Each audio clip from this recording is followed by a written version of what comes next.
بسم الله الرحمن الرحیم. السلام علیکم. عبدالرحمن بابا فرمایي وای زه بلبل ستا د وصال یم بستان څه دی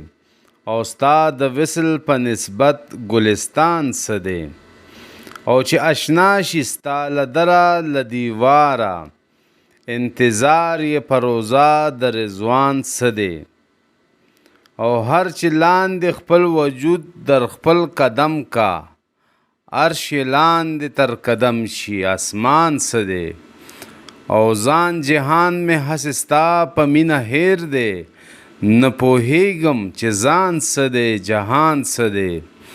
او هر چې وایي ستا رسی د رحمان غاړه وتواناو ته حجت د ناتوان څه دی